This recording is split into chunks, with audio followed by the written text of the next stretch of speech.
Well, Kane, I don't think I'm alone. I think everyone's pretty stunned with that innings. But how did you go about constructing that chase? What targets did you set along the way? Because it was looking quite tricky there, I think, at 4 for 80.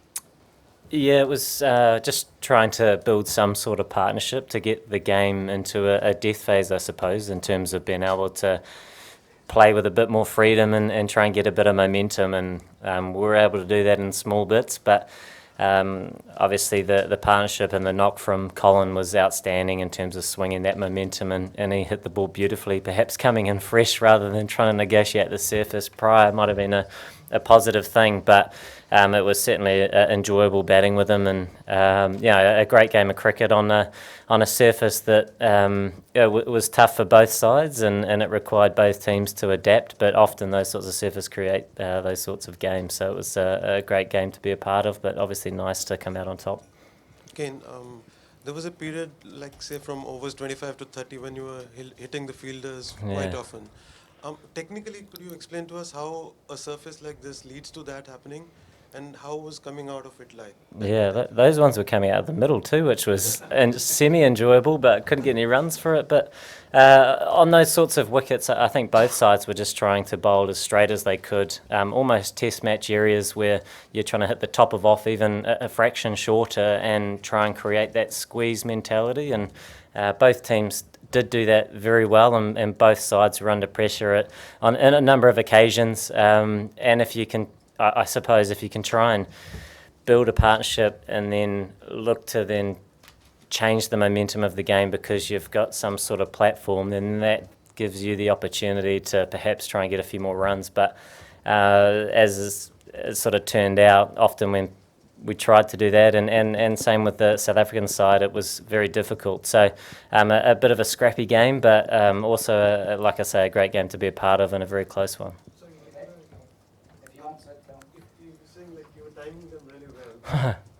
Not a lot of them, don't get me wrong, but the ones I hit to the fielder, it was... Yeah, so obviously if you're bowling with those straight lines, it's difficult to hit across the ball when it is standing up in the wicket. So you're trying to play straight, hoping that perhaps you pierce a few gaps, but at the same time, you're just trying to take the game to a stage, so not let it bother you, despite the fact that you always want a few more. That never changes, but on those sorts of surfaces, when you're trying to weigh up the chase, it wasn't all that important that you weren't getting sort of runs for them. Okay, given the pressure throughout the innings and the crunch situation in the end, and the World Cup stage, would you rate this as perhaps your best ODI knock?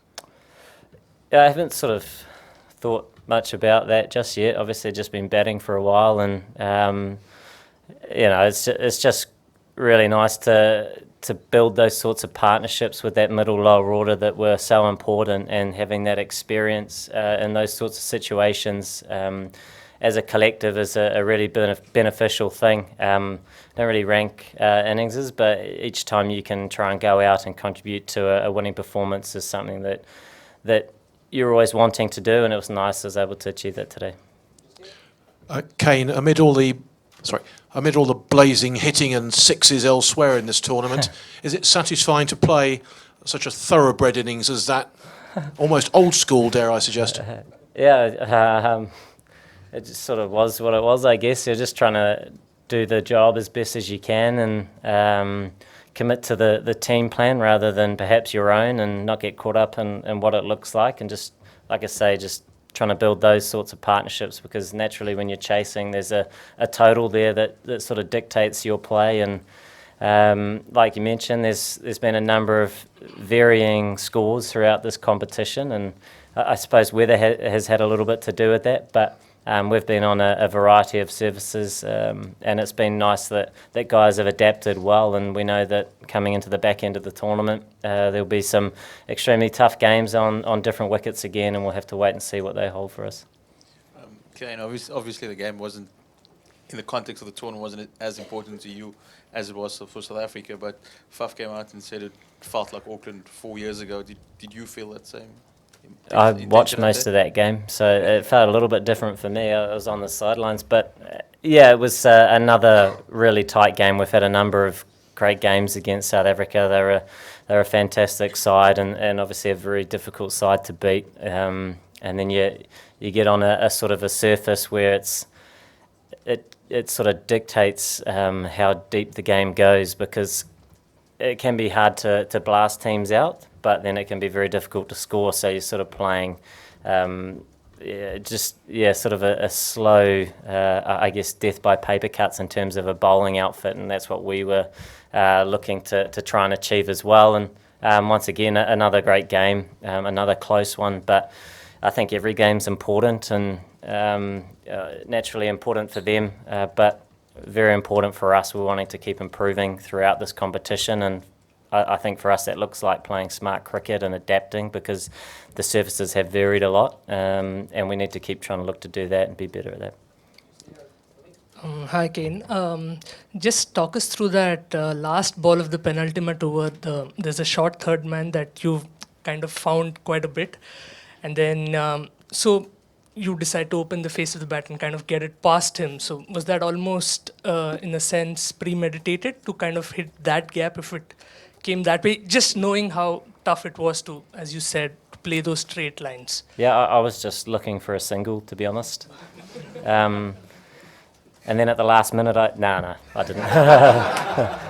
I was just looking for a single, and then to try and get down the other end, obviously the shorter side, and South Africa were having to bowl their fifth bowler, so it was nice that rolled away for four, definitely. Hi, Kane. In the end, it got a little close. I mean, how do you keep yourself cool? Because you're the by then you're already right there. So how do you keep yourself cool on that thing?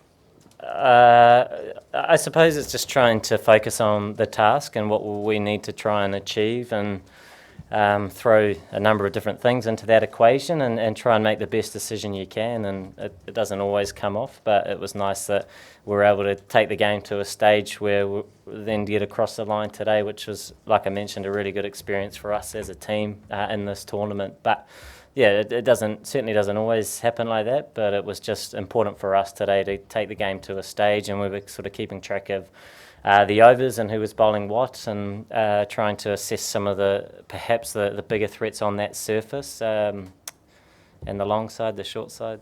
And then it was nice that we was able to go in our favour today.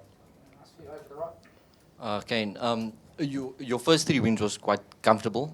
Would you say this type of victory will help your side go deeper into the tournament later on? Yeah, I mean, there's a huge amount to learn from this performance, and I think I mentioned a couple of times the experiences that you have by being put under pressure on a number of different occasions, whether it's with the bat or the ball, and having close games and tournaments like the World Cup are great to be a part of, especially when you come out on the right side of things. So we also know that we've got a number of games left, and on different surfaces. We'll be back here again at some point. We won't know the difference that will hold for us, but we also have Manchester where we go next. And once again, I know that it's been playing well, and we'll just have to adapt and keep playing this sort of cricket that gives us the best opportunity to win cricket games. But day in, day out, that can vary a lot depending on opposition and surfaces, etc.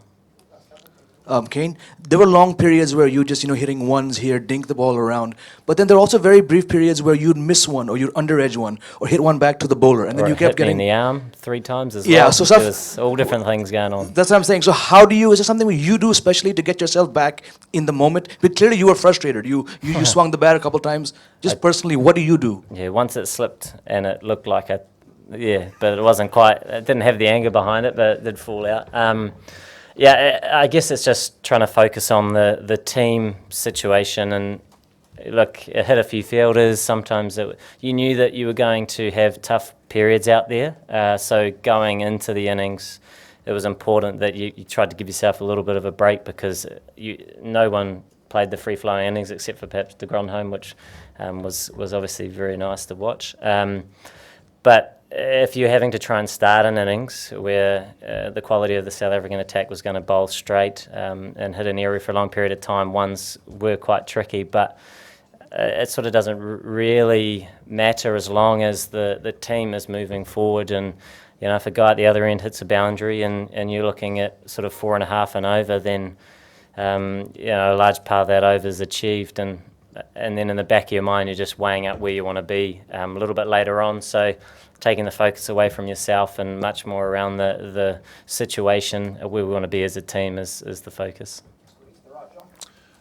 4 teams seem to be breaking away from the pack. I mean, obviously it's good if you're one of the 4, but are you surprised that's happening so early in the group phases? And could it actually be not great for the tournament as a whole?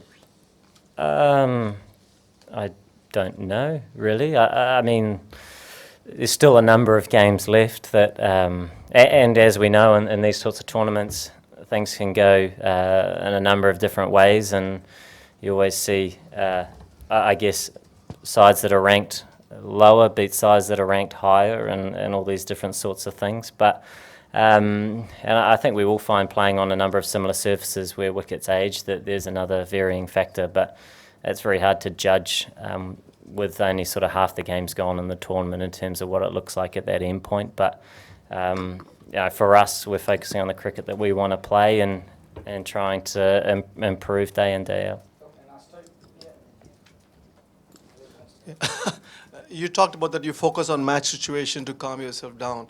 But are there moments when you really feel the tension there? And is there a routine that you do to somehow stub it out? Or you don't even feel the nerves? You always feel, some days it's free-flowing and you don't have to perhaps negotiate as much as other days. And I guess you're trying to be aware of it as much as you can. And then, like I mentioned, a little bit different if you're chasing a higher score, perhaps on a better surface, and you are required to perhaps push it at different stages. But with the total that we were chasing, albeit on a tough surface, it meant that if you were going to face dot balls, but if you're able to apply pressure at certain stages, it doesn't have to be right here, right now, which I guess is sometimes the thing that can cloud you. It can be in a few overs' time, and if you're able to communicate with your partner, hopefully that can help with decision making. And at the end of the day, you're just wanting to make the best decisions you can, despite at times struggling through different periods of an innings, and that's the nature of the sport, that you come out against different opposition. Obviously in a tournament like this, you're playing the best, and you're playing on a number of different surfaces, so many different things to perhaps take into account and try and weather as a player and as a team. Kane, did you feel 240 was about a sort of par score, and how happy were you with the bowling of Colin and Mitchell in the middle overs? Yeah, they were brilliant.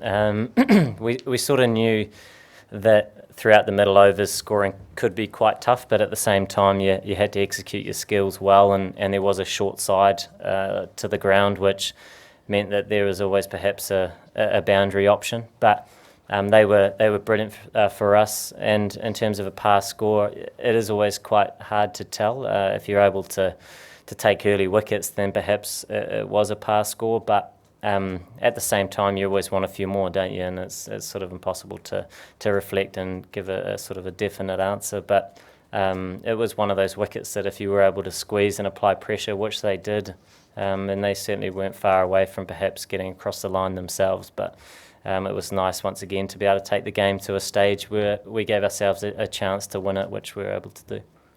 Thanks very much, guys.